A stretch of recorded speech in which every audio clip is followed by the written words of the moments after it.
બધાને ભીખુભાઈ ખુમણના રામ રામ. મારે એક કોમેન્ટ આવી કે ભૂત વિશે વાત કરો.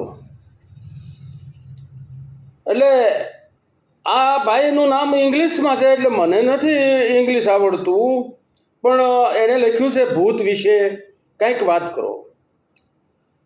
ભૂત વિશે આજ આપણે વાત કરીશું. તો એ એક યોનિ છે, ભૂત યોનિ, જેને પ્રેત પણ કહેવામાં આવે છે. અને એ જેમ આપણી આ ઝાડ સૃષ્ટિ છે, જેમ પશુ સૃષ્ટિ છે, એમ એક પ્રકારની યોનિ છે. પણ એને ખોયું ન હોય, ખાલી ને ખાલી એનો આત્મો ભટકતો હોય, એને ભૂત કહેવામાં આવે છે. એ ભટકતો હોય, એના અસરગતિને ગયા હોય, કોઈ કારણોસર ક્યાંક એની જિજ્ઞાસા રહી ગઈ હોય, એવું જે થયું હોય એ ભૂત યોનિમાં જાય અને એ ભટકતો આત્મો થઈ જાય. પછી એ જ્યાં ત્યાં ભટકતો હોય, પણ એની વાહ જ્યારે વિધિ થાય, અમુક એની જે પાપ કર્મ જે પૂરા થાય ત્યારે એ પાછા જન્મ ધારણ કરતા થઈ જાય. ત્યાં લગી ભટકતા હોય, પછી એની મુક્તિ થાય. મુક્તિ એટલે કે જન્મ લેતા થઈ જાય, પાછા જન્મ ધારણ કરી લે, ખોયું મોઈ જાય, એટલે એની મુક્તિ થઈ ગઈ કહેવાય. પણ જ્યાં જ્યાં એ ભટકતા આત્મા હોય, અને એ નામ જ એક એવું છે કે ભૂત. કોઈ પણ ને એનો કાંઈ ભાસ થાય, કાંઈ અનુભવ થાય, એવું થાય એટલે એનો બીક બહુ લાગે. એના નામમાં એટલી બધી બીક છે કે માણસ તરત જ એટલો બધો બી જાય અને પછી જ્યાં ત્યાં ફાફા મારવા મળે. અને એના ભૂત ન વળગે, પણ ભૂવા પછી વળગી જાય. ભૂવા છે, તાંત્રિક વિધિવાળા છે, જે કાંઈ મેલી વિદ્યાવાળા, એવા એવા ભટકાઈ જાય અને એ અમુકના વળગતા હોય છે. બાકી ભૂત કોઈને વળગતું નથી, આવડા લોકો વળગી જાય. અને આ જે છે એને જો તમે તમારી રીતે શાંતિથી એની અરે જો બીક ન લાગે, અને જો તમે શાંતિથી એને અરે સારું વર્તન કરો તો એ સારું વર્તન પણ કરે. જેમ આ ભૂવા એટલે કોઈ પણ વસ્તુ, હું એમ માનું છું કે કોઈ પણ વસ્તુ પૃથ્વી પર કોઈ પણ વસ્તુ ખોટી નથી, પણ એનું જે હાસાની પાછળ ડુપ્લિકેટ થાય. હાસું હોય તો વાહે ખોટું થાય, કારણ કે જો હાસો રૂપિયો હોય એનો ખોટો રૂપિયો બને. કાંઈ પણ વસ્તુ તમારે ચિત્ર દોરવું હોય તો હાસું ચિત્ર હોય તો એની ઉપરથી ખોટું ચિત્ર બને. એટલે કાંઈ પણ એમ આપણે ન કહી શકીએ કાંઈ નથી, જ બધું જ છે. પણ એની માલપા પ્રમાણ હોય, કોઈ ઓછા પ્રમાણમાં હોય, કોઈ વધુ પ્રમાણમાં હોય. એવું જ આ ભુવાઓનું પણ એવું જ છે કે હજારોએ એકાદો કોક હાસો હોય, બાકી ઝાઝો ભાગના 99% ખોટા હોય. અને જે કોઈ હાસા હોય એ કોઈ દિવસ માતાજીને દાડીએ બોલાવે નહીં, મજૂરીએ બોલાવે નહીં, એ માતાજીને કાંઈ કામ કોઈ દી સીધે નહીં.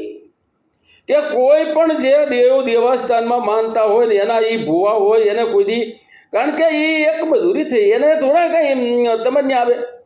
તમે કહો હું મારી માતાજીને આ તમે શ્રીફળ વધેરો, કે અહીંયા જનાવર ચડાવો, કે અહીંયા લાપસી કરો, તો હું માતાજીને કહે માતાજી તમારું કામ કરશે, એવું બને? તો એ મજૂર છે. એવું થોડું થાય. પણ તમારા કર્મ તમારા જે હોય એ તમારે ભોગવાના હોય, અને એટલા માટે આ બધું બનતું હોય છે. હકીકતથી એવું કાંઈ હોતું નથી, ભૂત વળગતું નથી, પણ ભૂતને બદલે આ ભૂવા છે, ભરાડી છે, એ વળગી જતા હોય. અને પછી તમારું એ એટલું બધું શોષણ કરે કે અમુક હદે આપણે તો ક્યારેક ક્યારેક ટીવીમાં જોઈ પોતાના સંતાનોને મારી નાખે, ચડાવી દે, એ હદ લગી એ પછી તમને શોષણ કરતા હોય છે. બાકી તો હરેક માણસમાં પોતાનામાં શ્રદ્ધા હોવી જરૂરી છે. શ્રદ્ધા વગરનો માણસ એટલે નાસ્તિક થઈ જાય. પણ એની માઇલપા જો અંધશ્રદ્ધા ભોઈ જાય, શ્રદ્ધાની માઇલપા અંધશ્રદ્ધા ભોઈ જાય તો એનું પતન થઈ જાય, એનું નાશ થઈ જાય. એનું કારણ કે એનું પતન થાય. એને ચારેક ઓરથી આવા જે જાદુગરના લોકો, એક બે પ્રકારના જાદુ આવડી ગયા હોય એવા લોકો, હાથ ચાલાકી કરવાવાળા લોકો, એ આ લોકોનું પછી એટલું બધું શોષણ કરે કે એને ખબર ન રહે, એને પોતાને ખબર ન રહે અને એનું શોષણ થતું. એને એમ કે આ આપણું સારું કરે છે. હકીકતથી એનીથી બધાથી ચેતતા રહેવાની જરૂર છે, અંધશ્રદ્ધામાં નહીં જવું એવી જરૂર છે. બાકી બધાએ તમે જો ભૂત પ્રેતની તમને બીક લાગતી હોય તો આપણે માટે તુલસીદાસજીએ કીધું છે કે હનુમાન ચાલીસાનો પાઠ કરો. તમારે ગમે એવા સંકટમાંથી તમને મુક્ત કરી દે, ભૂત પિશાચ નિકટ નહીં આવે. એટલે એની તમે હનુમાન ચાલીસાના પાઠ કરો. બાકી ભૂત ભોવા પાસે નહીં જાઓ. અને આ બધું ખોટું છે, પણ છે એ વાત 100% છે. પણ એ કોઈ દિવસ કોઈને દુઃખી કરતો નથી, કારણ કે એને કોઈની હારે દુશ્મનાવટ નથી, તમારે હારે કાંઈ પણ કોઈ પણ પ્રકારની દુશ્મનાવટ નથી. એટલે એ તમારું અહિત કરવું એના માટે એ નથી. પણ તમે જો એનું અહિત કરો તો એ અહિત 100% કરે. જો માણસ જ કરતો હોય તો હરેક તમારું અહિત પણ કરે. પણ જો તમે એનું અહિત કરો તો તમે એને તરતો આ ભૂવા ફરાડી પાસે જાઓ, તમે આ દાણા જોવરાવો ને આ કરો ને તે કરો. બાકી હાચો ભૂવો કોઈ દિવસ દાણા જોતો નથી. એ કોઈ દિવસ તરાડું લેતો નથી. હાસો ભૂવો છે એ કોઈ દિવસ દોરા ધાગા કરતો નથી. એ એમ કે ભાઈ આ માતાજીની આસ્થા રાખો, એ સારું કરશે, હું કાંઈ છું એ નહીં. અને અત્યારના બધા ભૂવા ભરાડી દે, હું આમ કરી દઉં, મારી પાસે આવે તો હું આમ એને ન્યાલ કરી દઉં. ભાઈ તો તું થઈ જા ન્યાલ. હજી લગી ક્યાંય પણ સાંભળ્યું છે એવું કે કોઈ પણ ભૂવાએ બંગલા બાંધ્યા ન હોય? કારણ કે એ એક ખોટી વાત છે, એ હાચી વાત નથી. અને આપણે જે ભૂતની વાત કરીએ છીએ એ એક યોની છે.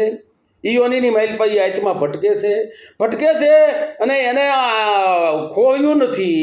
એટલે એને કોઈ દી તમે બીજો પાસે વર્ણન કરવું હોય તો ન થઈ શકે, બીજાને એનો અનુભવ કરાવવો હોય તો ન થઈ શકે.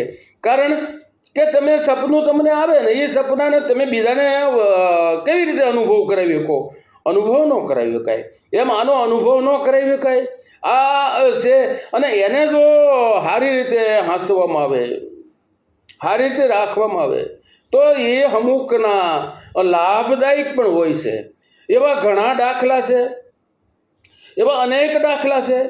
પણ જે કોઈ એમ કહેતા હોય કે અમે પણ ભૂવાના એટલે કે ભૂતના અમે ભૂવા છીએ ને, અમે આમ કાઢી નાખી છીએ ને, અમે આમ કરી નાખી છીએ, ભૂત મારે ભેરાય છે ને, હું એને કહું એમ કરે ને, એ બધી વાત ખોટી છે. એ કોઈ દી કોઈને મજૂરીએ થાય? આ તો એક એવી વાત થઈ ગઈ કે હું કહું એમ કરે એટલે એની ઉપર હું તારો હક, તું એનો કોઈ સાહેબ થઈ ગયો છો, તું એની ઉપરી થઈ ગયો છો, તું કોઈ એનો પરદાદા થઈ ગયો છો? ના ના ના ના, એવું ન કરી શકે, એ શક્ય જ નથી. બાકી એ કામ કરે એ વાત 100%. અને એને માને છે એટલા માટે માનવું પડે છે કે આનું આપણા બધા શાસ્ત્રોની માઇલમાં પણ ઉલ્લેખ છે કે ભૂત યોની છે. અને હરેક આજ એટલો બધો એજ્યુકેટેડ ભણેલ ગણેલ જે સંપ્રદાય, એ સ્વામિનારાયણ સંપ્રદાય પણ ભૂત પ્રેતમાં માને છે. અને એ પણ એના હનુમાનજીના જે આપણે મંદિર છે ત્યાં એ પણ એની વિધિ કરે છે. અને આ વાત એટલા માટે કરું છું કે આ ભૂત વિશે સ્વામી સચ્ચિદાનંદજી, જેની અત્યારે ઉંમર 95 વર્ષ છે, જે વિશ્વ પ્રવાસી છે, આખા વિશ્વનો જેને પ્રવાસ કર્યો છે, મહાન લેખક છે, જેને એમ કે આખા દેશનો પ્રવાસ તો કર્યો જ છે, પણ એટલા બધા મહાન સંત છે કે એને એટલું જ્ઞાન છે કે એણે એટલા પુસ્તકો લગભગ 130 ઉપરના તો પુસ્તક એને લખ્યા છે. એટલે મહાન લેખક પણ છે.